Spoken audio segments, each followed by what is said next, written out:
My name is Stephen USSR Robinson, and thank you for watching Sport Icons. So following the past two videos where I was talking about the WBA World Heavyweight Rankings, a lot of you guys have given me food for thought when you're mentioning Deontay Wilder versus Bogdan Dinu. Something that never really occurred to me beforehand. But due to the amount of comments that you guys have been saying about it, I know a lot of people are joking, but it kind of got me thinking. And me and my overactive imagination has gone several steps further. And it will make sense as this video goes along, where we could end up seeing Deontay Wilder versus either Anthony Joshua or Tyson Fury. Let me explain. So, you guys saying Deontay Wilder versus Bogdan Dinu. Why was he saying that? Well, here's the rankings. Now, Anthony Joshua is, of course, the super champion. Trevor Bryan is the WBA regular world heavyweight champion. Alexander Usyk, number 1. Wilder, number 2. Bogdan Dinu, number 3. Now, in those videos, I was questioning, why is Bogdan Dinu ranked number 3?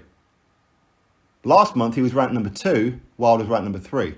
This month, they've changed places, even though neither one of them's had a fight. But my question was, why Bogdan Dinu, who's lost 2 of his last 4 fights, one against Kubrat Pulev and the other one against Big Baby Jarrell Miller, and the 2 fights that he has won in those 4 fights were against journeymen. Why is he ranked so high? It doesn't make sense. You guys came out with, fully expect to see Wilder versus Bogdan Dinu. That will be his comeback opponent, and they will bill it as number 1 versus number 2. You could say, but hang on a minute, Alexander Usyk's number 1, so they can't. Well, Alexander Usyk is going to go fight Joe Joyce, isn't he, for the WBO interim world title, where the winner of that fight, of course, will become the WBO interim champion, but they will soon be elevated to full WBO world heavyweight champion once the first Fury-Joshua fight happens for undisputed. Okay, so Alexander Usyk out the picture. Very, very soon, in the next 2 months, you're going to see Wilder ranked number 1, Bogdan Dinu ranked number 2. So that will be the comeback opponent for Deontay Wilder, a fight that he will absolutely smoke Bogdan Dinu. Easy work. Easy work. Okay? Now, don't get me wrong, it could still be Charles Martin. Again, let's bring up the PBC rankings right here. PBC as in the WBA ranking so many of the PBC fighters in their top 15. 9 of them in their top 15.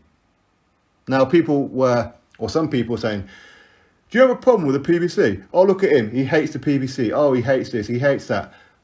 What? Because I'm pointing out what's a fact. It's a fact that 9 of the top 15 are PBC fighters. That's a fact. What? You don't want me pointing that out? Why? Why don't you want me pointing that out? I don't understand that. There's one matchroom fighter there in Filip Herkovic. But even then, he's co-promoted by Team Sauerland. 1. No Frank Warren fighters whatsoever. No Joe Joyce. With matchroom, no Dillian White. With Top Rank, they've only got 1 fighter there in Ajit Cabello. But the rest are all PBC fighters by the looks of it, right? 9 of the top 15. It's important. Why? Firstly, they're showing complete bias towards the PBC. But B, because they want a PBC champion. Now, is anybody calling Trevor Bryan a world champion? No. Did anybody call Manuel Charr world champion beforehand? No. Before then, Lucas Brown? No. Before then, Ruslan Chagayev? No. Of course it didn't. But Wilder, if he was to get hold of Trevor Bryan, because he could end up fighting Bogdan Dinu or Charles Martin, whatever, then move into a Trevor Bryan fight. Or maybe skip them altogether and go straight into a Trevor Bryan fight. At some point, fully expect Deontay Wilder to fight Trevor Bryan for that WBA World Heavyweight Championship. Whether you go through Bogdan Dinu or Charles Martin first, either way, we're going to see Wilder versus Trevor Bryan. And people will bill it as, well, Deontay Wilder, he's a 2-time world heavyweight champion.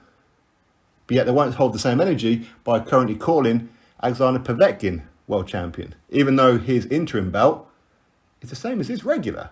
Okay, but that's how they're going to do it. Okay, this is going to be the narrative of the Wildettes and the PBC fanboys. So, why would they do that? Well, what they'll do is Wilder will beat Trevor Bryan and he'll become WBA regular world heavyweight champion. Then we will get to see Wilder versus Andy Ruiz Jr. with that belt being on the line. They'll bill it as a world title fight. Gets a few more bums on seats, doesn't it? Sells a few more pay-per-views. It's a good narrative to spin. That's how they'll do it. Then the winner of that fight, of course, will be either new or keep hold of the WBA regular world heavyweight title. Then, for the first time they will order the super champion to take on the regular champion. That's when it'll happen. The WBA were talking about this 3, 4, maybe 5 years ago about trying to consolidate the super title and the regular title. This is when they'll do it. So for me, I think that Deontay Wilder will end up fighting Bogdan Dinu or maybe a Charles Martin, then Trevor Bryan. I said he could end up skipping these guys and go straight after Trevor Bryan, but he will become regular world heavyweight champion. Then he will defend it against Andy Ruiz Jr. If he gets past Andy Ruiz Jr., then he will be ordered to take on the winner of Fury Joshua, the rematch, of course. That puts him back in the picture. Because you know what belt is up next? The WBA. As far as the mandatories and that are concerned. They will bill the regular champion as the mandatory. Guarantee it. Guarantee it. At some point, you will see Wilder fight Trevor Bryan. Don King will take that fight because Don King, I mean, he's going to want some kind of payday. Wilder isn't the biggest payday in the world. Wilder, his stock has dropped since all the excuses of Tyson Fury and everything. People don't really care about Deontay Wilder currently. But this is a good way of the public talking about Wilder again in somewhat of a positive light. Because they will bid it as two-time heavyweight world champion. Then we'll see Wilder versus Ruiz for this particular belt. Then the winner will then be ordered to take on the winner of Joshua Fury Part 2. Puts Wilder or even Ruiz back into the world title picture. If you think I'm mad, well, okay. Just think about the fact that the WBA did actually order Trevor Bryan and Bogdan Dinu for the vacant belt. Bogdan Dinu, right? Drop your thoughts below, click thumbs up, subscribe. Catch you on the next video.